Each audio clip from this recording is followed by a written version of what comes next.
வணக்கம் அன்பு நண்பர்களே. இன்றைய கேள்விக்கு என்ன பதில் நிகழ்ச்சியில் மீண்டும் உங்களை சந்திப்பதில் மிகுந்த மகிழ்ச்சி. ஜனதா கட்சியினுடைய தலைவராக இருந்து பாரதிய ஜனதா கட்சியுடைய மூத்த தலைவராக மாறி இருக்கக்கூடிய திரு சுப்பிரமணியம் சாமி இந்தியாவில் உலக அரசியல் எந்த கேள்விக்கும் பதில் வைத்திருக்கக்கூடியவர். அவரிடம் கேட்பதற்கு நம்மிடமும் நிறைய கேள்விகள் இருக்கின்றன. வாருங்கள் இன்றைய நிகழ்ச்சியில் அவரிடமே கேட்கலாம். வணக்கம் சார். ஜனதா கட்சியில நீங்க அதை ஃபார்ம் பண்ணி நீங்க கொண்டு போயிட்டு இருக்கும்போது ஒரு மிகப்பெரிய சுதந்திரம் உங்கள்கிட்ட இருந்தது, ஒரு ஃப்ரீடம். நீங்க எந்த கேள்வி பத்தி கேட்கும் போதும் எந்த தயக்கமும் இல்லாமல் பதில் சொல்லக்கூடிய ஒரு நிலைமை பார்த்தோம். இப்ப முதல் கேள்வி ஏன் ஜனதா கட்சியை கலைச்சிட்டு பாரதிய ஜனதா ஐக்கியமாக வேண்டிய அவசியம் ஏன் ஏற்பட்டுச்சு? நான் முதல்ல அரசியல் வந்த போதே ஜனசங்கில் வந்தேன். நாங்கெல்லாம் எல்லாரும் சேர்ந்து அஞ்சு கட்சி சேர்ந்து ஒரு நினைத்து ஒரு ஜனதா கட்சின்னு உருவாக்கினோம். அந்த ஜனதா கட்சி உடஞ்சி போன பிறகு பாரதிய ஜனதா கட்சின்னு ஒன்று புதுசாக உருவாக்கப்பட்டது. ஆனால் அதோட கொள்கை காந்தியன் சோஷியலிசம் அடல் பிஹாரி வாஜ்பாய் சொன்னார். அதை தான் நம்ம கொள்கை இருக்கணும்னு. நான் சோஷியலிஸ்டும் இல்லை, காந்தியனும் இல்லை. அதனால ஜனதா கட்சியிலேயே கண்டினியூ பண்ணலான்னு ஒரு முடிவாச்சு. 2005 ராஷ்டிரிய ஸ்வயம் சேவக் சங்கோட தலைவர் சுதர்ஷன் இருந்தார். அவர் என்னோட சந்திச்சு சொன்னார், இன்னைக்கு இந்து மதத்துக்கு மிகப்பெரிய ஆபத்து. நீங்க இந்து கொள்கை பத்தி பேசிட்டு இருந்துட்டு கேள்விடாம ஜனதா கட்சியிலும் இருந்தோம். அதனால இப்போ இந்து சக்திகளை ஒன்றாக்கணும்னு நம்ம சொல்றோம். ஆனா நம்மளே ஒன்றா ஆறுது இல்லை. அதனால நம்ம எல்லாருக்கும் சேர வேண்டும். எனக்கு பிஜேபியில சேர்றதுக்கு ஒன்றும் பிரச்சனையே கிடையாது. ஏன்னா எல்லாம் பழைய நண்பர்கள், ஆர்எஸ்எஸ்ல இருந்தவர்கள், ஜனசங்கில் இருந்தவர்கள், என் கீழே சில பேர் செயல்பட்டிருக்கார்கள். அதனால இந்த கட்சியில சேர்றது ஒன்றும் ப்ராப்ளம் இல்லை. அவன் சொன்னா நீங்க சொன்ன கொள்கை சோசியலிசம் போக வேண்டும், மார்க்கெட் எக்கானமி வர வேண்டும், சைனாவோட நல்ல உறவு இருக்கணும், இஸ்ரேலோட இருக்கணும், இதெல்லாம் நீங்க நிரூபிக்கப்பட்டேன். இப்ப ஏற்கனவே சொன்ன காந்தியன் தாட்ஸும் கிடையாது, அந்த சோசியலிசமும் கிடையாது, அதுவும் கிடையாது. இப்ப ஒரு தேசபக்தி, இந்துத்துவ கலாச்சாரம், இது ஒரு மறுமலர்ச்சி கொண்டு வரதுக்கு இந்த முயற்சி, இந்துவோட அமைப்புகளை காப்பாற்றுறதுக்கு, உதாரணமா ராமசேது இந்த கோயில்கள்லாம் அரசாங்கம் தான கையில் எடுத்துன்றதுக்கு அதை விடுதலை செய்யறது, இந்த கொள்கைக்கு எல்லாத்தையும் ஏற்றுக்கொள்றார்கள். நீங்க ஜனதா கட்சியில் இருக்கும்போது உங்கள்ட்ட ஒரு பெரிய ஒரு ஃப்ரீடம் நம்ம பார்க்க முடிஞ்சது. அதாவது எந்த கேள்வியா இருந்தாலும் நீங்க ரொம்ப ஓப்பனா சொல்றீங்க. அது பெரிய வைப்ரேஷன்ஸ் கிரியேட் பண்ணிருந்துச்சு. இப்ப நீங்க இன்னொரு கட்சியில நீங்க வந்த போது உங்களுக்கு அந்த ஃப்ரீடம் இப்ப இருக்குன்னு நீங்க நினைக்கிறீங்களா?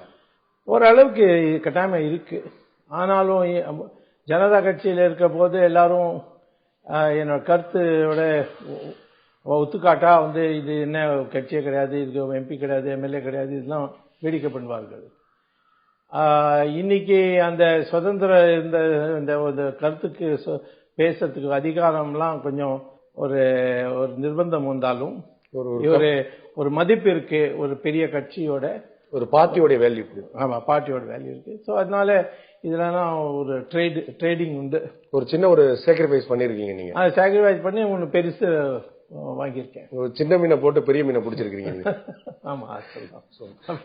இப்ப உங்களுடைய நீங்க பேசுற அளவுக்கு ஹிந்துத்துவா உங்களுடைய பிஜேபியிலே இப்ப பேசுறாங்களா? நீங்க தொடர்ந்து எல்லா மேடையிலும் நீங்க தீவிரமா பேசிட்டு வரீங்க.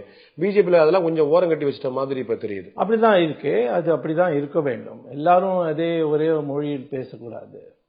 இது நான் நிறைய ஆராய்ச்சி பண்ணியிருக்கேன், அறிவு பெற்று புஸ்தகம்லாம் எழுதியிருக்கேன். அதனால எனக்கு பேசுறதுக்கு கொஞ்சம் சுலபமா இருக்கும். அவளுக்கு வேற ஃபீல்ட்ல அவளோட எக்ஸ்பர்டீஸ் இருக்க காரணம் அவ வேற விதமா பேசுறார்கள். ஆனா நான் பேசுறத எங்க தொண்டர்கள்லாம் எல்லாரும் ரொம்ப ஏற்றுக்கொள்றார்கள். அதுக்கு நிறைய வரவேற்பு இருக்குன்னு சொல்றீங்க. நிறைய வரவேற்பு இருக்கு. தொண்டர்கள் தான் ஜாஸ்தி எல்லாரும் சுவாமியை திருப்பி கொண்டு வரணும்னு விவாதம் பண்ணாரு. இந்த ராமசேது பிரிட்ஜை பொறுத்தளவுக்கு, ராமசேது பாலத்தை பொறுத்தளவுக்கு நீங்க ஒரு கடுமையான எதிர்த்து சுப்ரீம் கோர்ட்ல வழக்கெல்லாம் போட்டு அதை பெருமையா முயற்சி எடுத்தீங்க. அதோட நிலைமை இப்ப என்னவா இருக்கு? இப்ப தமிழ்நாட்டில் தொடர்ந்து அதிமுக தவிர எல்லா கட்சியுமே குரல் கொடுத்துட்டு இருக்காங்க அந்த பாலத்தை திரும்ப கொண்டு வரணும்னு சொல்லிட்டு. உங்களுடைய இந்த வழக்குடைய நிலைமை என்னவா இருக்கு? இல்ல, இது முடிவாயிடுத்து. ராமசேது உடைக்காம ஒரு தனிப்பட்ட சேது சமுத்திரம் திட்டம், ஒரு தனி கால்வாய் அதை உருவாக்கணும்னா அதுல வந்து ஆக்ஷேபம் ஒன்றும் இல்லை.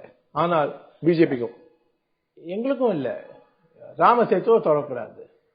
ஆனால் வந்து கவர்மெண்ட் வந்து ஒரு பச்சோரி கமிட்டின்னு ஒன்று உருவாக்கி அந்த பச்சோரி கமிட்டியில எல்லா எக்ஸ்பர்ட்ஸும் சேர்த்து கத்தி அவன் என்ன சொல்லியிருக்காங்க, இந்த பாக் ஸ்டேட்டும் இந்த கல்ஃப் மன்னார்ல கால்வேயே கொண்டு வரக்கூடாது, அது மீனவர் காலி பண்ணிடும், இந்த நம்ம தேசிய பாதுகாப்பு பிரச்சனை இருக்கு. அதனால இப்போ வந்து 28ஆம் தேதிக்கு ஜனவரியில சுப்ரீம் கோர்ட்ல இந்த கேஸ் ஃபைனல் வருது. ராமசேத்து பொறுத்தவரையும் அதை தொட முடியாது, அது என்ன வேணா இவாள்லாம் சொல்லிட்டோம், அது வந்து முடிவாயிடுது, சுப்ரீம் கோர்ட்லயே முடிவாயிடுது. ஆனால் வந்து இந்த சேது சமுத்திரம் திட்டத்தை ரத்து செய்ய வேண்டுமா இல்லையா, அந்த பிரச்சனை வந்து 28ஆம் தேதிக்கு முடிவாகும். சென்ட்ரல் கவர்மெண்ட் வந்து அபிடவிட் தாக்கல் பண்ணும்போது மாறி மாறி பண்ணாங்க. முதல்ல அந்த திட்டத்தையே நாங்க விட்டுட்டோம்னாங்க, இப்போ வந்து நாங்க மற்ற ஃபீசிபிலிட்டி தான் இருக்கோம் பாக்குறோம். கன்ஃபியூஸ். சென்ட்ரல் கவர்மெண்ட்ல அவளுக்கு தெரியாது, வந்து எல்லாம் அரசியல் ரீதியா பார்க்கிறார்கள். ஆனா சென்ட்ரல் கவர்மெண்ட் சொல்றதுக்கு ஒன்றும் ஆதாரம் இல்லை. ஏன்னா இதுல ஒன்னு தமிழ்நாடு கவர்மெண்ட் வந்து என்வாயர்மெண்ட் கிளியரன்ஸ் கொடுக்கவே இல்லை, அது இல்லாம வந்து ப்ராஜெக்ட் கிளியர் ஆக முடியாது. ரெண்டாவது இது வந்து இந்தியாவும் ஸ்ரீலங்காவோட பாதி இடத்துல வந்து ஒரு 5 கிலோமீட்டர் தான் நம்ம பக்கம் இருக்கு இந்த ப்ரொபோஸ் திட்டம். ஆனால் வந்து யுனைடெட் நேஷன்ஸோட சமுத்திரத்திற்காக ஒரு விதி இருக்கு, UN law of the sea. அதுல வந்து 25 கிலோமீட்டர் வந்து பார்டருக்கு இந்த சைடு இருந்தால் 2 நாட்டோட ஒற்றுமை இருக்க வேண்டும் திட்டத்துக்கு. ஆனா ஸ்ரீலங்காவோட கவர்மெண்ட் இப்போ பொறுத்தவரை இப்போ சமீப காலத்துல ஒரு நல்ல அறிக்கை கொடுத்திருக்கார்கள். இந்த நாங்க வந்து என்வாயர்மெண்ட் பொறுத்தவரையிலும் நாங்க இது ஒத்துக்கிறது இல்லை. ரெண்டாவது ராமர் வந்து எங்களுக்கும் வந்து ஒரு பெரிய ஒரு கடவுள் மாதிரி, அதனால நாங்க வந்து எப்போதும் இந்த சேது சமுத்திரம் திட்டத்தை ஒத்துக்க மாட்டோம்னு சொல்லிட்டாங்க. அதனால இது வந்து லீகலி இந்த ப்ராஜெக்ட் வரவே வராது. கனவு பார்த்துட்டு இருக்கலாம் கருணாநிதி, ஆனா இது வரவே வராது. இன்னொரு முக்கியமான விஷயம், நீங்க பாத்தீங்கன்னா இந்த அயோத்தியில ராமர் கோயில் வந்து எஸ்டாப்ளிஷ் பண்றதுல அந்த கேஸ்ல வந்து நீங்க தொடர்ந்து உங்களுடைய கவனத்தை செலுத்திட்டே இருக்கீங்க. நீங்க ஏஎஸ்ஐ உட்பட பல ஆதாரங்களை காட்டிருக்கீங்க, இல்ல பல இடத்துல ரிசர்ச் நீங்க பேசிருக்கீங்க. அதோட ஸ்டேட்டஸ் என்னவா இருக்கு? அதுக்கு வந்து தனிப்பட்ட இது இருக்கு. அதுல வந்து சுப்ரீம் கோர்ட்டுக்கு அப்பீலுக்கு சொல்லியிருந்தாங்க. அவன் அப்பீல் இருக்கு, நானும் அதுல இருக்கேன், என்னோட வழக்கும் இருக்கு. அதுல உண்மை என்னன்னா மசூதி வந்து ஒரு மதத்தோட இடம் இல்ல, மசூதி வந்து நமாஸ் படிக்கிற ஒரு இடம். அதை சவுதி அரேபியாவில் உடைச்சுட்டே இருப்போம் மசூதியை, ரோடு போடுறதுக்காக, பில்டிங் கட்டுறதுக்காக. நான் வந்து சவுதி அரேபியாவோட அம்பாசிடரோட பேசின போது அவர் சொன்னார், ஆமா நம்ம நாட்டில் மசூதியை வந்து ஒரு ஒரு மதத்தோட இடம்னு ஒத்துக்க மாட்டோம், அதை உடைக்கலாம், ஆனா ஒற்றுமையோட உடைக்கணும். ஏன்னா யாரோ வந்து ஒரு ஒரு கூட்டம் போய் அதை உடைக்கிறதுக்கு அதிகாரம் இல்லை. ஒரு பேசி நீங்க வந்து ஒரு இன்னொரு இடம் கட்டி கொடுக்கணும்னு சொல்லி அது பண்ணலாம். ஸோ நான் நினைக்கிறேன் வந்து ஒரு புது கவர்மெண்ட் வந்ததுக்கு அப்புறம் நாங்கள் முஸ்லிம் சமுதாயோட உட்காந்து இந்த ராமர் கோயில் இடத்துல நீங்க வந்து ஒரு மசூதி கட்டினது, அதுக்கு வந்து இன்னொரு இடத்துல நாங்கள் கட்டி கொடுத்துருவோம், நீங்க இதை விட்டுருவோம். சவுதி கவர்மெண்ட் சொன்ன மாதிரி நம்ம வந்து அவங்களுடைய கன்சென்ட்டோட நம்ம வந்து உடைக்கலையே, அது வந்து அது சரியா உடைக்கல, அது நாங்க உடைக்கலையே, அது உடைஞ்சு போச்சு, யார் வந்தது, அதுல கேஸ் நடக்கிறது, அது முடிவாட்டம். ஆனால் வந்து முஸ்லிம் சமுதாயக்கு காஷி விஸ்வநாத் வாரணாசியில, அயோத்தியால ராமர், விருந்தாவன்ல கிருஷ்ணாவோட கோயில், இந்த 3 இடத்தையும் விட்டு கொடுத்தா ஒரு மிகப்பெரிய சகோதரத்தோட ஒரு உணர்வு உண்டாக்கப்படும். விட்டு கொடுத்தாதான், விட்டு கொடுத்தாதான் சொல்ல, விட்டு கொடுத்தா. பிஜேபியோட பிரதானமா கொள்கையா நம்ம பேசிட்டு இருந்ததுக்கு முன்னாடி பாத்தீங்கன்னா இந்த common civil code, article 370 and Ramar கோயில். இப்ப இந்த கிட்டத்தட்ட ஒரு 2014 எலெக்ஷனுக்கான கேம்பெயின் கிட்டத்தட்ட ஆரம்பிச்சிட்டாலும் கூட அதை பத்தின பேச்சு எங்கேயுமே காணும். எல்லாம் டெவலப்மெண்ட் பாலிடிக்ஸ். அது அவசியம் இல்லை, பிகாஸ் எல்லாருக்கும் தெரியும் இது எங்களோட கொள்கை. அதே சொல்லிட்டு வாழ்க்கை ஒன்றும் புதுசா இல்லைன்னு சொல்லுவாங்க. அதுக்காக இப்போ வந்து விலைவாசி, வேலை இல்லாத திண்டாட்டு, ஊழல், இதெல்லாம் மிகப்பெரிய பிரச்சனை. இதை வந்து ஆட்சியில் வந்ததுக்கு அப்புறம் பண்ணலாம், இது ஈஸிலி பண்ணலாம். இப்போ வந்து காங்கிரஸுக்கு மாற்றா பிஜேபி அப்படிங்கிற ஒரு நிலைமை இருந்துச்சு. இப்போ இந்த டெல்லியில நடந்த அசம்பிளி எலெக்ஷனை பார்க்கும்போது பிஜேபிக்கு மாற்றாவும் இன்னொரு கட்சி வந்துருச்சோ அப்படிங்கிற மாதிரி ஒரு எண்ணம் வருது. அது டெல்லியில வந்து காங்கிரஸ் வந்து தானே வேட்பாளரை எதிராக துரோகம் பண்ண காரணம் இருந்தது. காங்கிரஸா பிஜேபி? இல்ல, காங்கிரஸ் வந்து ஷீலா தீட்சித் வந்து எதிராக வேலை செஞ்சிருக்காங்க. ஷீலா தீட்சித் தோற்கடிச்சது வந்து கெஜ்ரிவால் இல்ல, காங்கிரஸ் தான். அது கரெக்ட், அதான் உண்மை. இல்ல அப்படின்னா அந்த கெயின் வந்து உங்களுக்கு எல்லாம் கிடைச்சிருக்கணும். இது கிடைச்சது. நாங்க வந்து ஆனா அவ வந்து கெஜ்ரிவாலோட பக்கம் வந்து தானே தொண்டர்கள் எல்லாரையும் அடிச்சு அவளோட போலிங் பூத்ல வந்து வேலை செய்ய சொன்னாங்க. இங்கிருந்து தமிழ்நாட்டில இருந்து ஒரு 50 பேர் போனாங்க. அவளுக்கு அங்க உட்காந்துட்டு எங்க போகணும்னு தெரியாம ஆயிடுச்சு. கேஜ்ரிவாலுக்கு சோனியா காந்திக்கும் அருணா ராய்னு இருக்கா, சோனியா காந்தியோட நேஷனல் அட்வைசரி கவுன்சில்னு ஒன்று இருக்கு. அதுல வந்து மெம்பரா இருக்கார்கள். ஹர்ஷ் மந்தர்னு இன்னொரு ஐஏஎஸ் ஆபீசரா இருந்தவர், இப்போ ரிட்டையர் ஆகி அதுல இருக்கார்கள். இவெல்லாம் வந்து ஒரு நக்சலைட் டைப். அவளுக்கு அவ மத்தியஸ்து பண்ணி கேஜ்ரிவாலுக்கும் ராகுல் காந்திக்கும் ஒரு ஒற்றுமை உண்டாக்கியிருக்கார்கள் ரகசியமான. அது வெளியில வரும். அவங்க ரெண்டு பேரும் சேர்ந்து உங்களுக்கு வந்து ஆட்சி அமைக்க வாய்ப்பு கிடைக்காம பண்ணிட்டாங்கன்னு சொல்றீங்க? இல்ல, நாங்க ஆட்சி பண்ணிருக்கலாம். பிகாஸ் எங்கள்கிட்ட வந்து 32 இருந்தது. இன்னும் 4 தான் வேணும். காங்கிரஸ் உடைச்சிருக்கலாம், கேஜ்ரிவாலே உடைச்சிருக்கலாமே, அது ஆம் பார்ட்டியே உடைச்சிருக்கலாம். அந்த மிஷன் உங்கள்கிட்ட கொடுக்கப்படல. அது இல்ல, இப்போ இல்ல. முதல்ல இவாளோட உண்மை வெளியில தெரியணும். முதல்ல சொன்னா காங்கிரஸை தொட மாட்டோம்னு இப்ப காங்கிரஸோட வந்திருக்கார்கள். வந்து ஊழலை எதிர்த்துக்காக நாங்க வந்து ஷீலா தீட்சித் மேல கேஸ் போடுவோம்னு நாங்க பாக்குறோம். வந்து 2-3 வேலையை அப்படி பண்ணிட்டோம். இதுல வந்து இவ பல்ட்டி அடிச்சுட்டான்னு தெரிஞ்சதுக்கு அப்புறம் பண்ணுவோம். சோ கெஜ்ரிவாலை எக்ஸ்போஸ் பண்ணணும் அப்படிங்கறத உங்களுடைய என்னோட வேலையை ஆரம்பிக்கும். இந்த கவர்மெண்ட் மக்கள் வந்து சிங்கிள் லார்ஜஸ்ட் பார்ட்டியா பிஜேபி கொடுத்தாங்க அப்படிங்கும்போது அவங்க ஆட்சி அமைக்க விட்டு இன்னொருத்தர் ஆட்சி அமைக்க கொடுத்து அவர் தப்பு பண்ணுவாரு, அது மூலமா நம்ம நல்ல பேர் வாங்கலாம். அதே சூழ்நிலையை பார்க்கணுமா? இந்த இன்னைக்கு ஒரு ஊழலை எதிர்த்து ஒரு மிகப்பெரிய ஒரு கருத்து உண்டாக்கப்படுறது. எல்லாரும் வந்து முக்கியமான, எனக்கே வந்து இன்னைக்கு நாட்டு முழுக்க ஒரு பெரிய பாப்புலாரிட்டி இந்த கேஸ் போட்டு காரணம் 2G இது பழைய ஊழல் கேஸ்லாம். அவரு ஊழல்ல இருந்து தாங்க முடியாம ஒரு ஊழல் நடக்கிறது நம்ம நாட்டில். அதை வந்து எப்படியாவது வந்து எதிர் பண்ணோம்னு ஒரு ஃபீலிங் இருக்கு. அந்த சமயத்துல வந்து நாங்க வந்து ஒரு 4 உடச்சு கொண்டு வந்தா நாங்க பணம் தான் கொடுத்துருப்போம்னு எல்லாரும் ஒத்துப்பார்கள். பழைய காலத்துல இப்படிதான் நடக்கும். அதனால இப்போ வந்து நாங்க ரெடியா இல்லை. கவர்னர் வந்து நம்ம ஹர்ஷ்வர்தனுக்கு ஓத் கொடுத்து அவரை முதலமைச்சர் ஆக்கி ஒரு 30 நாள் கொடுத்திருந்தா, ஒரு 15 நாள் கொடுத்திருந்தா எப்படி வந்து முன்னால நடந்திருந்தோம். வாஜ்பாய்க்கு 13 நாள் கிடைச்சது, சரண் சிங்க்கு 1 மாசம் கிடைச்சது. அது மாதிரி ஒரு பண்ணியிருந்தா நாங்க வந்து ஈஸிலி பண்ணிருக்கலாம். ஆனா வந்து அவர் சொன்னார் முதல் லிஸ்ட் காட்டுவோம் மெஜாரிட்டி வந்து. நாங்க எப்படி காட்ட முடியும்? எங்கள்கிட்ட 32 தான் இருந்தது. இந்த டெல்லியை வச்சுட்டு எல்லாரும் கல்யாணம் பண்றாங்க. டெல்லியில ஒன்றும் பவரே கிடையாது. ஆட்சியில் வந்தாலும் ஒன்றும் பண்ண முடியாது ஜாஸ்தி. அதனால இப்ப வந்து 700 லிட்டர்ஸ் தண்ணி கொடுப்பேன்னு சொன்னா பண்ண முடியாது. எலக்ட்ரிசிட்டி ரேட்டை வந்து 50% பாதி ஆக்கிடுவான்னு சொன்னாலே அது பண்ண முடியாது. அவன் எக்ஸ்போஸ் ஆட்டம். ஊழலுக்கு எதிராக நீங்க வந்து உங்களுடைய கட்சியும் சரி, நீங்க தனிப்பட்ட முறையில் நிறைய பண்ணீங்க. ஆனா இப்ப அந்த இமேஜ் வந்து நமக்கு ஒரு ஆல்டர்னேட் மக்களுடைய தாட் பார்க்கும்போது, அதாவது நீங்க கவர்மெண்ட் ஃபார்ம் பண்ணிருக்கலாம், அவங்க செகண்ட் லார்ஜஸ்ட் பார்ட்டி தான், அதெல்லாம் தாண்டி ஊழலுக்கு எதிராக பிஜேபி இயங்கும் அப்படிங்கிற எண்ணத்தை தாண்டி ஊழலுக்கு எதிராக இன்னொரு alternative, third alternative, right alternative, without any complaint, எந்த கிரீவன்ஸ் இல்லாம ஒரு டீம் அப்படின்னு ஒரு அந்த ஆப் கட்சி வந்துடலையா? இல்ல அவ வந்து நிறைய ஊழல் பண்ணிருக்கா. அதெல்லாம் வெளியில வரும். இப்போ வந்து வெளிநாட்டுல இருந்து சட்டத்தை மீறி இன்னொன்னு பணம் வாங்கியிருக்கா. அதோட பெரிய கொஸ்டினர் வந்திருக்கு. ஹவாலெல்லாம் கண்ணாபின்னா துபாயில இருந்து, கேமன் ஐலண்ட்ல இருந்து, இந்த சீக்ரெட் பேங்க்ல இருந்து தான் பணம் வந்திருக்கு. அதெல்லாம் கண்டுபிடிச்சிட்டோம். அது வந்து ஹோம் மினிஸ்ட்ரி வந்து அதுக்காக ஒரு 30 கொஸ்டின்ஸ் கேள்வி கேட்டார்கள். அதுக்கு இவ சரியா பதில் கொடுக்க முடியல. இப்போ வந்து ஹோம் மினிஸ்ட்ரி முந்தா நேத்து இன்வெஸ்டிகேஷன் ஸ்டார்ட் பண்ணிட்டார்கள். அது இந்த இன்வெஸ்டிகேஷன்ல எல்லாம் வெளியில் வந்துடும். இதுல வந்து முக்கியமான 2G கேஸ்ல உங்களுடைய ரோல் ரொம்ப அதிகம். அதுல வந்து இப்ப பாத்தீங்கன்னா புதுசா என்ன வந்திருக்குன்னா, காங்கிரஸுக்கும் டிஎம்கேக்கும் சண்டை வந்த பிறகு டிஎம்கே என்ன சொல்றாங்கன்னா, எங்களை கைவிட்டாங்க, உங்களுக்கு அதுல ஷேர் இருக்கு, நீங்க வந்து எங்களை கைவிட்டீங்கன்னு சொல்றாங்க.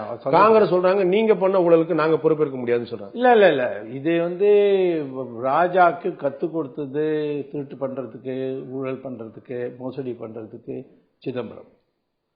அதனால 2 பேரும் சேர்ந்து தான் முடிவு பண்ணார்கள். அது கையெழுத்தும் இருக்கு. அந்த கையெழுத்து இருக்கிற காரணம் வந்து ராஜா சொல்றது உண்மைதான், நான் தனியா பண்ணல. பிரைம் மினிஸ்டரே ராஜ்யசபாவில் சொன்னார் வந்து, நான் என்ன பண்ண முடியும், சிதம்பரமும் ராஜாவும் வந்து என்கிட்ட சொன்னா இதான் முடிவு பண்ணியிருக்கோம். பழைய காலத்தில் வந்து ஒரு 2003 முடிவாச்சு வந்து இந்த டெலிகாம் வந்து ஒரு டெக்னிக்கல் சப்ஜெக்ட், எல்லா மினிஸ்டருக்கும் புரியாது. அதனால வந்து 2 மினிஸ்டர் யாருக்கு வந்து பொறுப்பு இருக்கோ அவளுக்கு இதை டெலிகேட் பண்ணோம். ஒன்று வந்து டெலிகாம் மினிஸ்டர், இன்னொன்று வந்து ஃபைனான்ஸ் மினிஸ்டர். ஸோ அந்த பரம்பரை பிரகாரம் அந்த சட்டம் படி, அந்த கட்டளைப்படி 2008 இவன் 2 பேரும் சேர்ந்து தான் பண்ணான். ராஜா மாட்டின்ட்டான், இவன் வெளியில இருக்கான். அது இதை பத்தி நீங்க வந்து நிறைய கேஸ் எல்லாம் வேற போட்டீங்க, சுப்ரீம் கோர்ட் வரைக்கும் போச்சு. ஆனா தள்ளுபடி ஆயிடுச்சு. வந்து அவருக்கு வந்து சிதம்பரத்துக்கு தள்ளுபடி ஆயிடுச்சுன்னா அதுக்கு அர்த்தம் வந்து முடியல. அது இது காட்டல அது காட்டல, அதுக்காக நாங்க தள்ளி போடுவீங்கன்னு சொன்னான். அது காட்டிடுவேன் நான். டாக்குமெண்ட் இல்ல, மெரிட்ல தள்ளுபடி ஆகல. அது வந்து இது காட்டல இது காட்டல, நீங்க ஊழல் ஆடுதுன்னா அது காட்டல, இது இப்படிதான் அது. ஆனா இவர் வந்து தப்ப முடியாது. ஏர்செல் மேக்சிஸ்லயே மாட்டின்னு போறாரு. சிதம்பரம் பண்ண ஊழல் சோனியா காந்திக்கு அப்புறம் அவர் தான் பேரு, அவர் தான் நம்பர் 2 ஊழல் பண்றதுல இந்த யூபிஏ கவர்மெண்ட்ல. நம்ம வந்து ஒரு அரசியல் மேடை மாதிரி சொல்லிடலாம், அதை ப்ரூவ் பண்ண முடியுமா? அதான் நம்ம பார்க்கணும். ப்ரூவ் பண்றதுக்கு தானே கேஸ் போடுறேன். நான் வந்து இன்னைக்கு நீங்க கேட்டால் அதுக்காக சொன்னேன். ஆனா சொன்னதுக்கு அப்புறம் நான் கேஜ்ரிவால் மாரியே பிரஸ் கான்ஃபரன்ஸ் பண்ணி ஓடி போட மாட்டேன். நான் போய் கோர்ட்ல போய் கேஸ் போடுவேன். அதனால இப்போ ஏர்செல் மேக்சிஸ் கேஸ் இருக்கு, அதோட விசாரணை நடக்கிறது. அதே மாதிரி இந்த 2Gலையும் நான் திருப்பி போறேன். ஏற்கனவே நான் பெட்டிஷன் போட்டிருக்கேன் ட்ரையல் கோர்ட்ல. புது ஆதாரம் கிடைச்சிருக்கு. இந்த 2G பார்லிமெண்ட் கமிட்டிலையும் கிடைச்சிருக்கு. அப்புறம் இந்த அறிக்கையெல்லாம் கொடுத்துருக்காளே கருணாநிதி, ராஜாலாம், அதையும் வந்து முதல்ல சொல்லவே இல்லை. முதல்ல எல்லாம் நான் வந்து எல்லாத்தையும் அவரே வந்து தாங்கிட்டு இருந்தார். இப்போ வந்து பேச ஆரம்பிச்சுட்டார்கள். இன்னும் கொஞ்சம் பேசிட்டா அதை சேர்த்து அவங்கள்ட்ட டாக்குமெண்ட் வாங்கிறேன். டாக்குமெண்ட் வாங்க வேண்டாம், அவனோட அவங்க கருத்து சொன்னா போனோம். அவன் குற்றவாளி. அதனால வந்து ஸ்டாண்ட்ல அவனை கூப்பிட்டு அவன்கிட்ட சொல்ல வைக்கப்பேன்.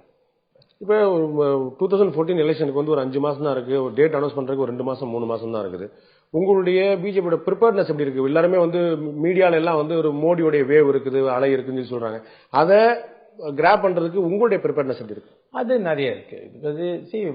அமைப்பு பொறுத்தவரையிலும் RSS, விஸ்வ இந்து பரிஷத், பிஜேபி எல்லா தொண்டர்களும் சேர்த்தா இந்த கட்சிக்கும் உலகில் அது மாதிரி தொண்டர்களோட எண்ணிக்கை இல்லை, அந்த அளவுக்கு இருக்கு. இதை வந்து போலிங் பூத்தில் கமிட்டி பண்ணோம், தான் இம்பார்ட்டன்ட். ரெண்டாவது, வடநாட்டில் வந்து ஜனதா கட்சி 1977 எல்லாத்தையும் ஜெயிச்சு மெஜாரிட்டி வாங்கிட்டாங்க. தமிழ்நாட்டில் ஒன்றும் கிடைக்கல, கர்நாடகிலையும் ஒன்றும் கிடைக்கல. இந்த வாட்டி கர்நாடகில் வந்து 26ல் 22 கிடைக்கும். எதுக்காக பிரிஞ்சு போச்சோ நம்ம ஓட்டு, அது இப்போ அந்த காரணம் காலியாக போகிறது, எதிர்பார்த்து திருப்பி வரப்போறாரு. அதனால நான் நினைக்கிறேன் வந்து மெஜாரிட்டி கிடைக்கிறதுக்கு, தனிப்பட்ட மெஜாரிட்டி பிஜேபிக்கு கிடைக்கிறதுக்கு ஒரு வாய்ப்பு இருக்கு. இல்ல அதர் தென் கர்நாடகா பாத்தீங்கன்னா நம்ம சவுத் ஸ்டேட்ஸ்ல எங்கேயுமே நமக்கு இந்த பேஸே இல்லாத நிலைமை இப்ப இருக்குது.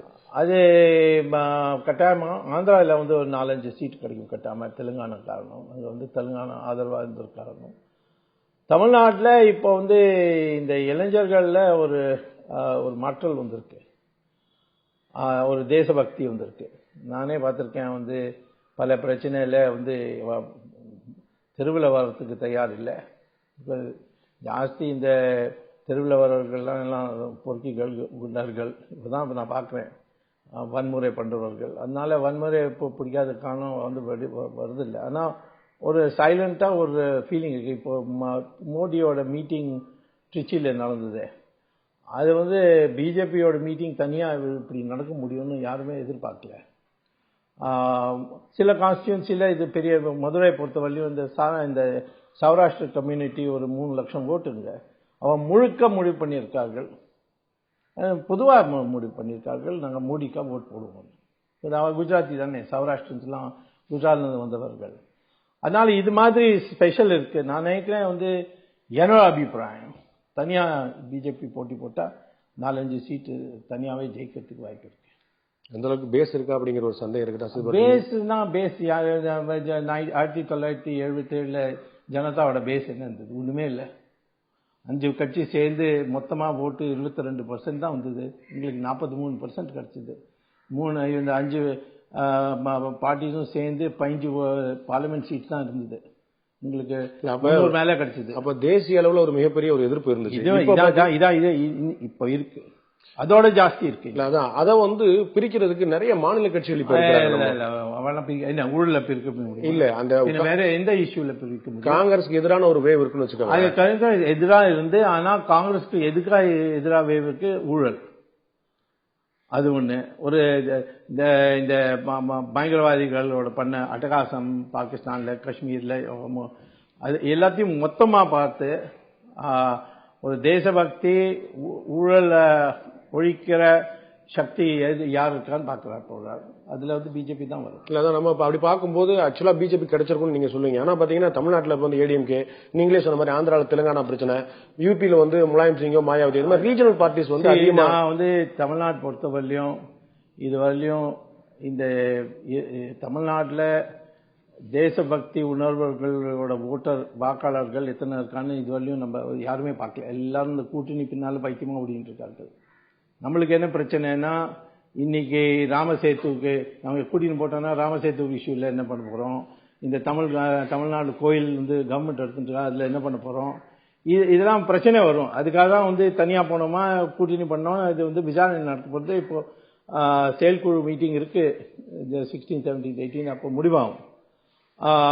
ஆனால் என்னோட அபிப்பிராயம் வந்து ஒரு பெரிய அளவுக்கு ஓட்டு இருக்கு. டெல்லியில யாரு கவர்மெண்ட் உருவாக்க போறாங்கன்னு அந்த ஒரு பிரச்சனையும் இருக்கு. அதுல எல்லாரும் ஒத்துக்கிறார்கள். காங்கிரஸ்க்கு அப்புறம் இது பிஜேபி தான் இப்போ புதுசா வந்திருக்கு. இப்போ நம்ம பிஜேபி வந்து பெருசா நம்பிட்டு இருக்கிற விஷயம் வந்து அதோட ஐடியாலஜியை தாண்டி மோடி மட்டும் தான் நம்பிட்டு இருக்கிற மாதிரி தெரியுது. அது அப்படி இல்லை. அது வந்து மீடியால வந்து மோடிக்கு இத்தனை இம்பார்ட்டன்ஸ் கொடுக்குற காரணம் அப்படி உங்களுக்கு இருக்கும். ஆனா நாங்கள்லாம் வந்து ரிப்போர்ட்ஸ் தயார் பண்ணியிருக்கோம். மேனிஃபெஸ்டோ ப்ரிப்பரேஷன்ல நானும் ஒரு சப் கமிட்டியில் சேர்மனாக இருக்கேன். எக்கனாமிக், அந்த பொருளாதார கொள்கை என்ன இருக்கணும்னு.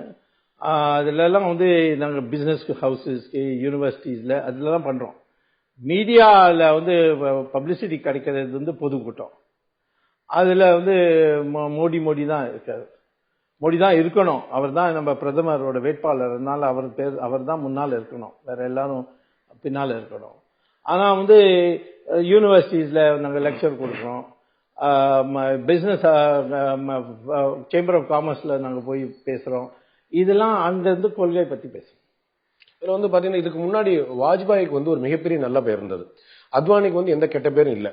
ஆனா ஒரு ரொம்ப மோஸ்ட் கான்ட்ரோவர்சியல் மேனா இருக்கிறவர் மோடி. இப்ப அந்த 2 பேருக்கு இருக்கும்போது இல்லாத ஒரு அட்வான்டேஜ் மோடிக்கு வந்துரும் நீங்க நினைக்கிறீங்களா?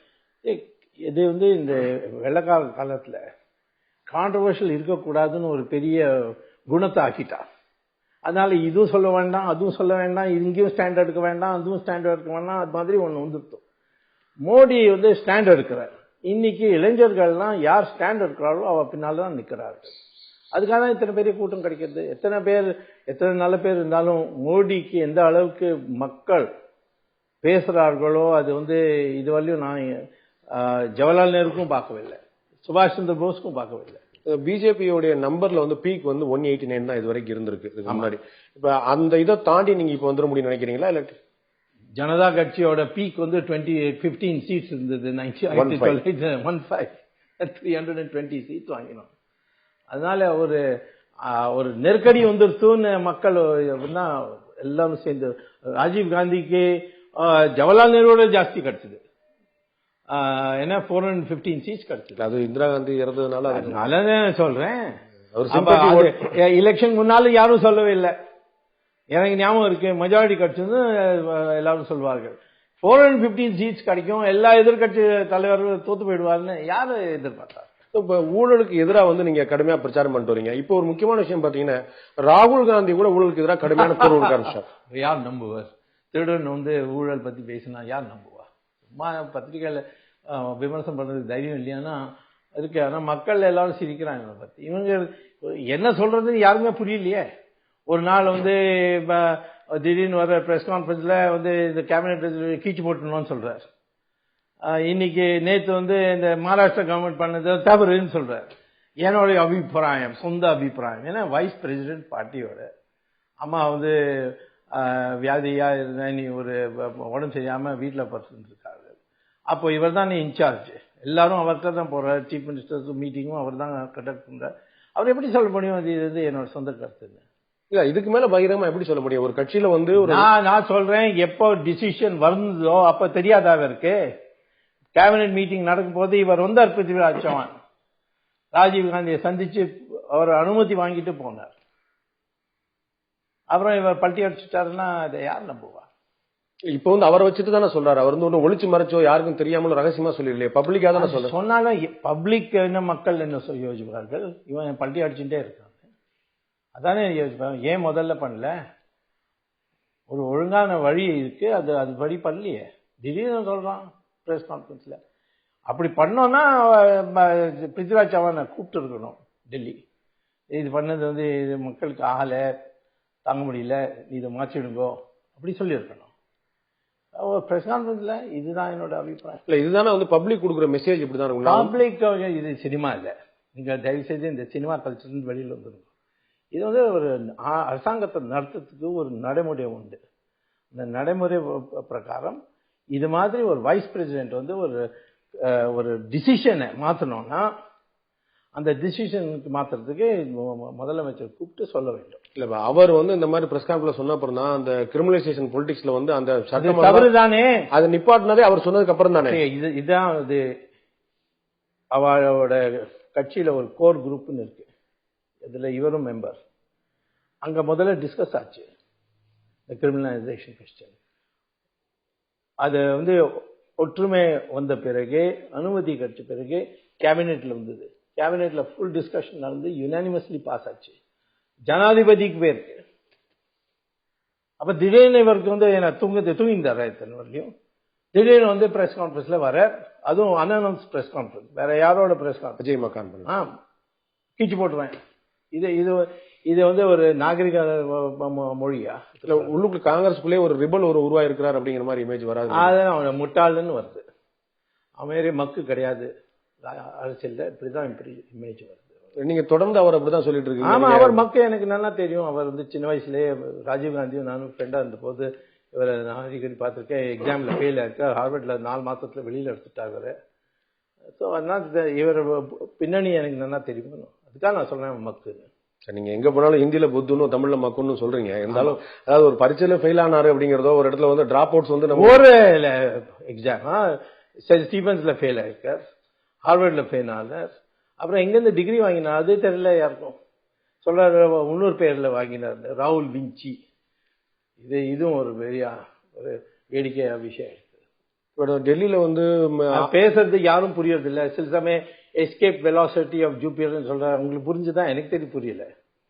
நான் பேராசிரியர் இருந்திருக்கேன், பிஹெச்டி வாங்கியிருக்கேன், எனக்கு புரியல இது என்ன எஸ்கேப் வெலாசிட்டி. இல்லப்பா நான் பாத்தீங்கன்னா ஆம் ஆத்மி கட்சியோட வெற்றியை வந்து ரொம்ப ஜென்டிலா எதிர்கொண்டார். அன்னைக்கே பிரஸ் மீட் வந்துட்டு நாங்க வந்து நாங்க வந்து தோல்வி ஒத்துக்கிறோம், அவங்க வந்து மக்களை ரொம்ப சரியான முறையில் ரீச் பண்ணிருக்காங்க, எங்களால் பண்ண முடியலன்னு சொல்லிட்டாரு. அது வந்து ஒரு ஹம்பிள்னஸ் அண்ட் வெரி பிராங்க்னஸ் காட்டல. அது உங்களுக்கு ஹம்பிள்னஸ், இது நான் சொல்றேன் முட்டாள்தனம். அப்பதான் வந்து தொண்டர்களுக்கு உற்சாகம் கொடுக்கணும். பரவாயில்ல, நாங்க தோத்து போனாலும் திருப்பி வருவோம் அப்படி சொல்லணும். இவர் பண்ணது மாதிரி நம்மளுக்கும் பண்ணோம் அப்படித்தானே அவர் சொன்னார். அதே வந்து ஒரு சக்சஸ் ஃபார்முலா இருக்கும்போது அது சக்சஸ் ஃபார்முலா அப்ளை ஆயிடுமா? இது மாதிரி ஒரு கட்சி பேசணுமா? அதே மாதிரி மோடி வந்து முக்கியமா எதிர்கொண்ட 2 பிரச்சனைகள், ஒண்ணு வந்து ஜாகியா ஜாஃப்ரி கேஸ் விடுதலைப்பட்ட. ஆமா, அதுல வந்து விடுதலைப்பட்ட. இது வந்து ஒரு அட்வான்டேஜ் நினைக்கிறீங்களா? ஆனா வந்து குஜராத் நடக்கக்கூடிய ஒரு மேஜிஸ்ட்ரேட் கோர்ட்ல அப்படிதான். இதான் மக்களுக்கு ஒன்றும் புரியாம, சட்டம் தெரியாது, ஒன்றும் தெரியாது. இது வந்து சுப்ரீம் கோர்ட் மேஜிஸ்ட்ரேட்டுக்கு கொடுத்தாரு, எல்லா ஆதாரமும் கொடுத்து, அமிகஸ் கியூரியோட ரிப்போர்ட், எஸ்ஐடியோட ரிப்போர்ட், இருக்கிற போலீஸ் எல்லா ரிப்போர்ட்டும் மேஜிஸ்ட்ரேட் சொன்னா நீங்க வந்து விசாரிக்கணும். சுப்ரீம் கோர்ட் வந்து ஒரு மேஜிஸ்ட்ரேட்டுக்கு வந்து ஒரு டைரக்ஷன் கொடுத்தா மேஜிஸ்ட்ரேட் வந்து ரொம்ப சீரியஸ்ல எடுத்துக்கிறார். அவரோட ஜட்ஜ்மெண்ட் படிங்க, அது முழுக்க எல்லா இஷ்யூவும் டீல் பண்ணியிருக்காரு. மோடி வந்து முதலமைச்சர், அதுக்கு உடனே அதுக்கப்புறம் இந்த கலவரம் நடக்கிறது உடனே அது வரலையும் எம்எல்ஏ இல்லை, எம்பி எப்பயும் இல்லை, மினிஸ்டர் எப்பயும் இல்லை, திடீர்னு அவரை வந்து அவரை சமாளிச்சு எப்படி வந்து ஆர்மி வந்ததோ உடனே அதை நிறுத்தினார். அதுல இந்துக்களும் போலீஸ் ஃபயர்ல செத்து போறார்கள். ஆகவே எது இங்கே நம்ம சொல்ல முடியும் ஒரு காரணம் இது நடந்திருக்குன்னு. சும்மா சில பேர் குற்றம் சொன்னா ஆயிடுமா? அது கோர்ட்ல டெஸ்ட் பண்ணோம். இந்த கோர்ட்ல இது ஃபெயில் ஆயிடுச்சு. இனிமே மோடி முழுக்க விடுதலை ஆயிட்டாரு. நம்ம ஒரு ஊழல் நடந்ததுன்னு சொன்னோம்னா அது ஜட்மெண்ட் வர்றதுக்கு முன்னாடி அவங்க ரிசைன் பண்ணணும் சொல்றோம். உங்களை மாதிரி அரசியல்வாதி ஊழல் பண்ணிட்டா அப்படின்னு சொல்லி தெளிவா ஓப்பனாவே சொல்றீங்க. ஆனா ஒரு ஸ்டேட்டோடைய ஒரு சீஃப் ஹெட் ஆஃப் த ஸ்டேட்டா இருக்கக்கூடிய ஒருத்தர் அவர் இவ்வளவு பெரிய கலவரம் 2000 பேருக்கு சாராங்கன்னா அதுக்கு தார்மீக பொறுப்பு அவங்களுக்கு இல்லையா? தார்மீக பொறுப்பு எப்போ வரும்? எப்போ அவன் மேல குற்றம் இருக்கோ எஃப்ஐஆர், அப்பதானே நம்ம ரிசைன் பண்ண சொல்றோம். அது முன்னால சொல்றது இல்லையே. ஆகவே இங்க இவர் பேர் எங்கேயும் இல்ல எஃப்ஐஆர். போலீஸ் ஸ்டேஷன்ல எஃப்ஐஆர் ஃபைல் பண்ண மறுத்துட்டாங்கன்னு சொல்லிட்டு தானே இவங்க அப்பீலுக்கே அதெல்லாம் இல்ல. அது எஃப்ஐஆர் எஸ்ஐடி ஃபைல் பண்ணது. ஆமா, அதுல அது எஸ்ஐடி சுப்ரீம் கோர்ட். ஜாகியாவுடைய ஃபர்ஸ்ட் அப்பீலே பாத்தீங்கன்னா ஃபர்ஸ்ட் போனதே எஃப்ஐஆர் ஃபைல் பண்ண மாட்டாங்கன்னு சொல்லிட்டு தான் அதுக்கு அதான் சுப்ரீம் கோர்ட் வந்தார்கள். சுப்ரீம் கோர்ட் எஸ்ஐடி கொடுத்தார்கள். எஸ்ஐடி போடலையே அவர் பேரை. அவர் அதுல இல்லைன்னு சொல்லிட்டாலே. அதனால எங்கே அவர் பேர் எங்கேயும் இல்லையோ எதுக்காக அவர் ரிசைன் பண்ணணும்? நீங்க சொல்லிட்டாரு அதுக்கா இல்ல. இப்ப நம்ம மினிஸ்டர்ஸ் எல்லாம் ஏன் ரிசைன் பண்ணணும் கேக்குறோம். எப்போ எஃப்ஐஆர்ல பேர் வருதோ அப்பதான். இல்ல அதுக்கு ஒரு பேசிக் ரீசன் என்ன இருக்கும்னா அவங்க இன்ஃப்ளூயன்ஸ் பண்ண முடியும் அப்படிங்கறத ஒரு டவுட்டா இருக்க முடியும். அது இன்ஃப்ளூயன்ஸ் பண்ண முடியும். இது சுப்ரீம் கோர்ட்டோட கண்ட்ரோல்ல எப்படி இன்ஃப்ளூயன்ஸ் பண்ண முடியும்? சுப்ரீம் கோர்ட்டே சொல்லவே இல்லையே. சுப்ரீம் கோர்ட் சொல்லியிருக்கலாம். எப்படி ராஜாக்கு சொன்னாலும் ஏன் இவன் மினிஸ்டரா இன்னைக்கு இருக்கா இன்ஃப்ளூயன்ஸ் பண்ணுவான்னு. அதுக்காக சுப்ரீம் கோர்ட் சொல்லி அப்படி. இப்ப குஜராத்தோடைய வளர்ச்சிக்கு மோடி காரணம்னா குஜராத் கலவரம் நடந்ததுக்கு யார் பொறுப்பெடுக்கணும்? எதுக்கு குஜராத் கல்வரம் யாராவது நிறுத்த முடியுமா? இங்க கல்வரம் எல்லா இடத்துலயும் நடத்துறது. 1984 சீக்கிரம் நடந்தது. அது ராஜீவ்காந்தி ராஜினாமா கொடுக்கணும்னு யாராவது சொன்னால காங்கிரஸ்ல இருந்து அவர் இருந்தது தானே நடந்தது. அவரே சொல்லிட்டார் ஒரு பெரிய மரம் இருந்ததுன்னா போகும். இது அப்படி ஒண்ணுமே சொல்லிய மோடி. அதனால ரொம்ப ஈஸி சொல்றதுக்கு. இல்ல இவ்வளவு வருஷமா அவங்க 10 வருஷத்துக்கு மேல ஒரு வாயை திறக்காம இப்பதான் ஜட்மெண்ட் வந்த பிறகுதான் சொல்லிருக்காங்க. ஏன் திறக்கணும்? எதுக்கு முன்னால திறந்துன்னா சொல்லியிருப்பான். ஆமா அவர் கேஸ்ல மாட்டிக்கூடாது அதுக்காக சொல்லியிருக்காரு. அப்படி சொல்வேன் நீங்க. அதனால நாங்கெல்லாம் எல்லாரும் அட்வைஸ் பண்ணோம். இதை ஒண்ணுமே சொல்லாதுங்க. எப்போ கோர்ட் உங்களுக்கு கிளியரன்ஸ் கொடுக்குறது அப்பதான் பேசணும். அப்படி இந்த இடத்துல இந்த கேஸ்ல இந்த 69 எரிச்ச கேஸ்ல யாருக்குமே தொடர்புல இருந்து எல்லா அக்யூஸ்டுமே வெளியே வந்துட்டாங்க. அப்ப அந்த எஸ்எல் எல்லாரும் இல்ல. அந்த ட்ரெயின் போகி தானே? இல்ல கோத்ரா இல்ல. நான் சொல்றது இந்த ஜாகியாவுடைய ஹஸ்பண்ட் வெளியே வந்துட்டான். ஆமா, சிட்டிங் எம்பில அக்யூஸ்ட் எல்லாருமே கொண்டு வந்தாங்க. அப்ப அந்த 69 எரிச்சது யாரு? எனக்குன்னே தெரியும். என்கொயரி பண்ணுங்க. சென்ட்ரல் கவர்மெண்ட் ஐபி இருக்கு, இன்டெலிஜென்ஸ் பியூரோ இருக்கு. ஒரு ஸ்டேட் கவர்மெண்ட்ல இன்னைக்கு தமிழ்நாட்டில் ஐபி எல்லா இடத்துலயும் இருக்காளே. தமிழ்நாடு கவர்மெண்ட் மட்டும் தெரியும்னு அப்படி இல்லையே. ஏன்னா ஐபி என்ன பண்றாங்க? ஐபி ரிப்போர்ட்ல என்ன இருக்கா? பண்ணிட்டவன் யார் நிறுத்துறாங்க இந்த கேஸ் போடுறதுக்கு? கம்யூனல் ராயட்ல சென்ட்ரல் கவர்மெண்ட்டுக்கு அதிகாரம் உண்டு கேஸ் போடுறதுக்கு. ஏன் போடல?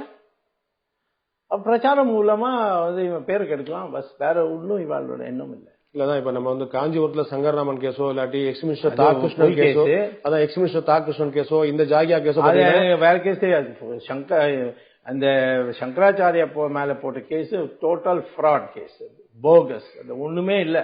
அவர் பேரை கெடுக்கிறதுக்கு தான் இந்த கேஸ் போட்டாரு. இல்லதான் கோர்ட் படி எல்லாருமே அக்யூஸ் எல்லாமே ரிலீஸ் ஆயிட்டாங்க. அப்ப நமக்கு ஒரு பிரதானமான கேள்வி எழுது இல்லையா? தாகிருஷ்ணனை கொன்னது யாரு? சங்கர்ராமனை கொன்னது யாரு? இந்த கொன்னதுக்கே இந்த கேஸ் நடக்க போது யாரெல்லாம் முதல்ல எவிடன்ஸ் கொடுத்தாலும் எல்லாம் மாறி போயிட்டார்கள் பயத்துல. பிகாஸ் கருணாநிதியோட ஆட்சி வந்துருத்தோம்.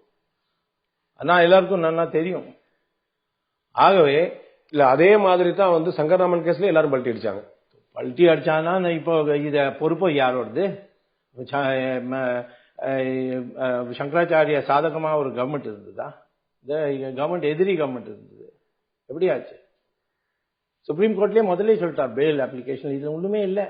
ஆனா பெயில் அப்ளிகேஷன், அதனால நாங்க கவர்மெண்ட் இந்த கேஸை டிஸ்மிஸ் பண்ண முடியாது. அதனால விசாரணை நடக்கணும். ஆனா இதுவரையிலும் ஆதாரம்லாம் ஒண்ணுமே இல்லைன்னு சுப்ரீம் கோர்ட் ஜட்மெண்ட் இருக்கு. அப்பயே ஜெயலலிதாவுக்கு இந்த கேஸை விட்ரா பண்ணியிருக்கணும். இந்த பிஜேபி காரங்கள்ட்ட வந்து நம்ம கேட்கும்போது ஒரு விஷயம் நான் பாக்குறேன் வந்து இந்த மாதுரி கேஸ், இந்த பெண்ணை வந்து ஒட்டு கேட்ட ஸ்னூப்பிங் கேஸ்ல பாத்தீங்கன்னா அவங்களுக்கு ரொம்ப ஒரு கோவம் வரக்கூடியது நம்ம பாக்குறோம். ஏன் வந்து இதெல்லாம் பண்றீங்க? அது என்ன ஒரு கோவம் இல்லை, அது வந்து கவர்மெண்ட் என்கொயரி பண்றது ரிப்போர்ட் பார்த்தோம். ரொம்ப சர்ப்ரைசிங்கா என்ன சொன்னாங்க எல்லாரும் கூட, அவங்க அந்த பொண்ணோட அப்பா பாதுகாப்பு கேட்டாரு. சரி கேட்டா அது உண்மைதான் கேட்டான்னு எல்லாரும் அவர் எழுதி கொடுத்திருக்காரு. ஆனா நான் சொல்றேன், இன்னைக்கு 2 என்கொயரி நடக்கிறது, ஒன்னு ஸ்டேட் கவர்மெண்ட், ஒன்னு சென்ட்ரல் கவர்மெண்ட். இது ரிப்போர்ட் மட்டுமே. நான் ஒன்னு சொல்றேன் எங்கள்கிட்ட, இது மாதிரி வந்து அப்பா கேட்டு அம்மா கேட்டு இது மாதிரி என்கொயரி பண்றது ஒன்றும் புதுசு இல்லை. ராஜீவ் காந்தி பிரதமர் இருந்த போது என்கிட்ட சொன்னார், அவரோட அந்த சமயத்தில் இருக்கிற ஒரு ஜூனியர் மினிஸ்டர், அவருக்கும், அவர் தமிழ்நாடு மினிஸ்டர், அவருக்கும் ஒரு தமிழ்நாடு எம்பிக்கும் ஒரு காதல் நடக்கிறது. அதுக்காக இந்த மினிஸ்டரோட மனைவி எனக்கு லெட்டர் எழுதியிருக்கா, தயவு செய்து இதை நிறுத்துங்க. ஸோ நான் கேட்டேன் ராஜீவ் காந்திட்ட, நீங்க என்ன பண்ண போறீங்க? நான் முதல்ல பார்க்குறேன் என்ன உண்மையா நடக்கிறது, நான் வந்து ஐபிட்ட கேட்டிருக்கேன்னு சொன்னார். நார்மல் சார், நீங்க சொல்றது வந்து வேவு பாக்குறது, உழவு பாக்குறது, என்ன போறாங்க எங்க வேவு பாக்குறதுன்னு சொல்றாங்க. நம்ம வந்து இது என்ன, இது வந்து செக்யூரிட்டி கொடுக்குறேன்னு சொல்லி, பாதுகாப்பு கொடுக்குறேன்னு சொல்லிட்டு நீங்க பாதுகாப்பு கொடுக்கலன்னு சொல்ல, அவரோட பாதுகாப்பு நடக்கணும், அதுக்காக யாரெல்லாம் இவர் பின்னால போறார்கள் இந்த எண்ணத்தோட பண்ணாங்க. அதனால நான் சொல்றேன், இன்னைக்கு வந்து ரிப்போர்ட் வரப்போது, அது ரிப்போர்ட் வரட்டும். நீங்க வந்து வம்பு பண்றதுக்காக இந்த கேள்வி கேட்டுட்டே இருக்கு. நம்ம வந்து இப்ப பொதுவா பார்க்கும்போது வந்து நீங்க சொன்ன மாதிரி என்கொயரி முடிஞ்ச பிறகு தீர்ப்பு வந்த பிறகு தான் தெரியும். பட் எல்லாருக்கும் ஒரு ஆச்சரியம் இருக்குல்ல, என்ன காரணமா இருக்கும், ஏன் திடீர்னு இவ்வளவு பெரிய ஒரு பிரச்சனை வந்து 2009 வந்து காங்கிரஸ் பிரச்சனை பண்றது. ஆனா இது மாதிரி நடந்திருக்கேன். நான் ராஜீவ் காந்தியோட உதாரணம் கொடுத்தேன் உங்களுக்கு. என்னோட ஞாபகம் சரியா இருந்தா உங்களுக்கு வந்து எம்ஜிஆர் பீரியட்ல பாதுகாப்பு கொடுக்குறேன்னு சொல்லிட்டு ஹவுஸ் அரெஸ்ட் பண்ணாங்க. நீங்க வந்து சுப்ரீம் கோர்ட் அது கட்சித்தீவு நீங்க கச்சத்தீவு போற சமயத்துல போக கூடாது, ஹோட்டல்ல வந்து வச்சு நீ டெல்லி போறேன்னா நான் விட்டுறேன்னு சொன்னாரு. அப்ப அவங்க என்ன சொன்னாங்க அப்படின்னா, சுப்பிரமணிய சாமியோட உயிருக்கு பாதுகாப்பு இல்ல, அச்சுறுத்தல் இருக்கு, அதனால நாங்க செக்யூரிட்டி கொடுக்கறக்கா அவர் அவசரம். அது சொன்னா அதுக்கு சுப்ரீம் கோர்ட் ஒத்துக்கலையே. நீங்க அதை மாத்தி தான் கேட்டீங்க. முதல்ல எனக்கு பாதுகாப்பு கொடுக்க, என்ன ஃப்ரீ பண்ணு, நீ பாதுகாப்பு சொல்லி எப்படி அரெஸ்ட் பண்ணலாம்னு சொல்லி கேட்டீங்க. இல்ல அது மட்டும் கேட்கல, இங்க யாரும் அரெஸ்ட் ஆகல. இல்ல அதே மாதிரி அப்ப என்ன ஆச்சுன்னா, விடுதலை புலிகள் வந்து என் மேல அட்டாக் பண்ணுவான்னு எம்ஜிஆர் சொன்னார். அதுக்கு சுப்ரீம் கோர்ட் ஜட்ஜ் சொன்னார், விடுதலை புலிகளை உள்ள போடுங்க, இவரோட அடிப்படை உரிமையை நீங்க எப்படி போடுங்க முடியும்? அதுதான் கேள்வி. அதான் இப்ப நீங்க வந்து ஏற்கனவே குஜராத் கவர்மெண்ட் ஒரு கமிஷன் வச்ச போது யாருமே எதுவும் பேசல. இப்ப கேபினெட்ல கூடி சென்ட்ரல் கவர்மெண்ட் ஒரு கமிஷன் வச்சோன்னா எல்லாரும் வந்து பொலிட்டிக்கல் வேண்டாம். யாரும் எல்லாரும் நான் பேசலையே, என்கிட்ட நீங்க கேள்வி கேட்கிறேன், நான் ஒண்ணுமே சொல்லியே காட்டுங்க நான் சொன்னேன். நீங்க வந்து எப்படி பண்ணிக்க முடியும்? உங்களுடைய பார்ட்டியோட லா மினிஸ்டர் பார்ட்டியில சில பேர் சொன்னா இருக்கலாம். அவ 2 சொல்றாளே, நம்ம வந்து ஒரு மாநில சுயாட்சி பத்தி பேசுறோம், ஒரு சென்ட்ரல் கவர்மெண்ட் வந்து ஸ்டேட் கவர்மெண்ட் ஒரு என்கொயரி பண்ண, அப்ப நீங்க எதிர் பண்ணல, இப்ப வந்து திடீர்னு இன்னொரு போட்டிருக்கேன். இதுக்காக அதுதானே நீங்க வந்து ஸ்டேட் கவர்மெண்ட் என்கொயரி ரிப்போர்ட் வந்ததுக்கு அப்புறம் போட்டிருக்கலாம், இப்படி சொல்லி இருக்கார்கள். ஆனா நான் வந்து அதுவும் சொல்லலையே. நான் சொல்றேன் வந்து வட்டமே ரிப்போர்ட், நான் அது ஒண்ணும் வராது. எப்படி இந்த மேஜிஸ்ட்ரேட் கோர்ட்ல வந்ததோ அதே மாதிரி தான் வரும். இப்போ நம்ம அதிகமா டார்கெட் பண்ணக்கூடிய ஆள் சொல்லி பாத்தீங்கன்னா மோடி வந்து எல்லாரும் சொல்றோம், எல்லாருமே எல்லா மீடியால வந்து பார்ட்டிசன் எல்லாருமே வந்து மோடி டார்கெட் பண்றாங்க. பட் அதோட அதிகமா நம்ம வந்து எப்பயுமே வந்து காங்கிரஸ் தான் டார்கெட் பண்ணிருக்கோம். இதுவேளை வந்து எந்த ஊழல் குற்றச்சாட்டுலயும் வந்து ஜட்ஜ்மெண்ட் வராம காங்கிரஸ்னா ஊழல் கட்சி அப்படிங்கிற அளவுக்கு ஒரு இமேஜ் கொண்டு வந்துட்டீங்களா? அப்ப இதோட பெரிய டார்கெட் வேற என்ன இருக்க முடியும்? அது எப்படி சொல்ல முடியும்? காங்கிரஸ் கட்சியோட ஆட்சியில் இருந்த போது இந்த 2G நடந்திருக்கு. அதுல அவரோட அமைச்சர் வந்து ஜெயில போயிருக்கார்கள் விசாரணைக்காக. அந்த ஆலாங் கூட்டணியில ஒரு முக்கியமான கட்சியோட தலைவரோட மகள், அவளும் வந்து குற்றவாளி. எப்படி நீங்க சொல்ல முடியும்? குற்றம் சாட்டப்பட்டவங்க தான், ஜட்ஜ்மெண்ட் வர வரைக்கும் நம்ம வந்து குற்றவாளி சொல்லிடுறோம். அதுக்காக நாங்க என்ன சொன்னோம், ரிசைன் பண்ணதான் சொன்னோம். காங்கிரஸ் ஒரு பெரிய சாதனை பார்க்கும்போது 2-3 விஷயம் சொல்றாங்க. வந்து நீங்க வந்து அதிகமா பயன்படுத்தக்கூடிய இன்னைக்கு வந்து ஊழலுக்கு எதிராக கிளம்பிக்கூடிய ஒரு ஆர்டி ஆக்ட கொண்டு வந்தது அவங்க தான். சோ அதெல்லாம் ஒரு அவங்களுக்கு அட்வான்டேஜ். அவ தான் கொண்டு வந்தாளா? அதான் அந்த மக்கு சொன்னது. அந்த மக்கு சொன்னது நீங்க நம்பிட்டு, இது சுப்ரீம் கோர்ட்டோட கட்டளை இருந்தது. அந்த கட்டளை படி வாழ்க்கை பண்ணிதான் ஆனோன்னு ஆயிடுச்சு. ஒரு டைம் ஃபேக்டர்னு கொடுத்தா 6 மாசத்துக்குள்ள பண்ணோன்னு. இல்ல நம்ம வந்து இப்ப ஆர்டிகல் 377 மத்த விஷயம் நம்ம ரிவிஷனுக்கு போறோம். நம்ம அப்பீல் அதுல எப்படி போக முடியும்? அது ஃபைனல் டைரக்ஷன் ஆயிடுச்சு. இவ அப்பீல்ல போலியே. அதான் கேக்குறேன். அவங்க அந்த மாதிரி சோ அதனால அவ நாங்க பண்ணோம்னு சொல்றது தவறு. இங்க தமிழ்நாடு பாலிடிக்ஸ்ல பாத்தீங்கன்னா ஒரு முக்கியமான ஒரு பிஜேபி சேர்த்து ஒரு அலையன்ஸுக்காக ஒரு முயற்சி பண்ணிட்டு இருக்காங்க. டிஎம்டிகே, பிஎம்கே அண்ட் பிஜேபி இவங்கெல்லாம் சேர்த்து இந்த அலையன்ஸ் ஒர்க் அவுட் ஆகக்கூடிய வாய்ப்பு இருக்கு. அது சென்ட்ரல்ல தான் முடிவு பண்ணணும். நான் முடிவு பண்ண முடியாது, இவாளும் முடிவு பண்ண முடியாது. இல்ல இங்க இருக்கக்கூடிய அந்த கட்சியில மதிமுக ஆகட்டும், பாமக ஆகட்டும், தேமுதிக உங்கள்ட்ட உங்க மேல தனிப்பட்ட முறையில் நிறைய டிஃபரன்ஸ் ஆஃப் பண்ணி வச்சிருக்கக்கூடிய கட்சி. சரி, அதான கட்சி முடிவு பண்ணுமே. ஒரு தனி மனிதனோட கருத்துக்காக கட்சி முடிவு பண்ண முடியாது. கட்சி கருத்து கட்டாம கேட்பார்கள், அதை நான் சொல்லுவேன். அவங்க பிஜேபியை எதிர்க்கிறத விட அவங்க சுப்பிரமணியசாமி தான் பிஜேபி அலையன்ஸ் வரதுக்கு ஒரு ப்ராப்ளமா இருக்கிற மாதிரி சொல்லிட்டு இருக்காங்க. அவர் வந்துடக்கூடாது. என்னோட கருத்து இவாளோட பண்ணக்கூடாது. அது உண்மைதான். இவ விடுதலை புலிகள், தேச துரோகிகளோட அவளுக்கு உறவு உண்டு. இவன் ராமசேத்து உடைக்கிறதுக்காக குரல் கொடுத்தார்கள். இந்து மதத்தை பத்தி கேவலமா பேசிட்டே இருக்கார்கள். இதனால எனக்கு ஒரு கொள்கையில ஒரு வித்தியாசம் இருக்கு. அதுக்காக நான் கட்டாயமா கட்சியில சொல்லிருக்கேன். ஆனா நான் தனியா கட்சி முடிவு பண்ண முடியுமா? முடியாது. நிறைய பேர் இருக்கார்கள். பெரிய அந்த செயற்குழுல 100 பேர் இருப்பார்கள். அவருக்கு முடிவு பண்ணு. இந்த அலையன்ஸ் ஒருவேளை ஃபார்ம் ஆச்சுன்னா ஒரு பொலிட்டிக்கல் அப்சர்வரா நீங்க இது ஒரு சக்சஸ் ஃபார்முலா இருக்குமா? ஒரு நல்ல அலையன்ஸ் ஸ்ட்ரென்த் இருக்கு? எனக்கு தெரியாது. நான் இது கொள்கை ரீதியா இதை எதிர் பண்றேன். வரக்கூடாதுன்னு நான் சொல்றேன். வந்தா நான் என்ன பண்ண முடியும்? அப்படி வரக்கூடாதுன்னு சொன்னா அதுக்கு ஒரு ஆல்டர்னேட்டிவ் ஆப்ஷன் இருக்கணும். டிஎம்கே பக்கம் போக முடியாது. தனியா நீங்கன்னு சொல்றேன். தனியா போட்டி போடணும்னு சொல்றேன். எல்லாத்துக்கும் 40 தொகுதியில நிக்க வைக்கணும். கட்சியை வளர்ச்சிக்காக பார்க்கணும். ஜெயிக்கிறோம் இல்லையோ அது அப்புறம் பார்த்துட்டோம். உங்களுக்கு இப்ப இருக்கக்கூடிய நெருக்கடியில நம்ம ரிஸ்க் எடுக்க முடியாது. நமக்கு ஷூர் ஷாட் ஷூர் கேம். அதேதான் ரிஸ்க். நான் ஒண்ணு தமிழ்நாடோட ஆதாரத்தை வச்சு நம்மளுக்கு மெஜாரிட்டி கிடைக்கிறதுன்னு எங்க கால்குலேஷன்ல இல்லை. தமிழ்நாட்டில் ஒரு தேசபக்தி, ஒரு தேசிய கட்சி வர வேண்டும். அந்த நோக்கத்தோட நாங்க தமிழ்நாட்டில் செயல்படுறோம். இது இந்த தமிழ்நாட்டில் இவாளோட சேர்ந்து ஒரு பெரிய அளவுக்கு சீட்டு கிடைக்கப்படுது, அதுவும் எனக்கு தெரியல. ஆகவே இது இங்க கட்சிக்கு முடிவு பண்ணோம். நான் என்ன சொல்றேன்? சோ இது நீங்க இந்த கூட்டணிக்கு பேச்சுவார்த்தை நடந்துட்டு இருக்க கட்சியெல்லாம் தேசபக்தி கட்சி இல்ல நீங்க நினைக்கிறீங்க? தனிப்பட்ட இவாளா நான் தேசபக்தின்னு ஒத்துக்கிறது இல்லை. தேச துரோகின்னு. எம்டிஎம்கே தேச துரோகி, பாட்டாளி மக்கள் கட்சி தேச துரோகி. எல்லாரும் இவெல்லாம் இது தனிப்பட்ட தமிழ்நாடுக்கு உரிமை தான் முக்கியம். தேசிய உரிமை, தேசிய கொள்கை, தேசியோட அதிகாரம் இதெல்லாம் எல்லாத்தையும் மறந்து இந்த தனிப்பட்ட தமிழ்நாடோட ஒரு மனப்பான்மையை இந்த வெள்ளக்காரன் உருவாக்கினானே, அது இவாள எல்லாத்துலயும் இருக்கு. அதை ஒழிக்கணும். நம்மெல்லாம் இந்தியன் முதல்ல, அதுக்கப்புறம் தான் தமிழன். அந்த உணர்வு கொண்டு வரணும். அவங்க இதுக்கு எதிராக ஏதாவது பேசுனாங்க, அந்த மாதிரி ஏதாவது இருக்கா? நம்ம அப்படிதான் இருக்கு.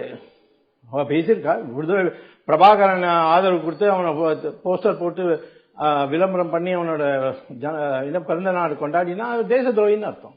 அப்படி பார்த்தா பிஜேபி, காங்கிரஸ் தவிர எல்லாருமே இந்த வேலையை செஞ்சிருக்காங்க. சரியா? எல்லாரும் தேச துரோகி. எல்லாரும் சரியாக்கணும். இதுதான் நம்மளோட கடுமை. ஆனா என்னோட பேச்சை கேட்காட்டா நான் என்ன பண்ணுவேன்?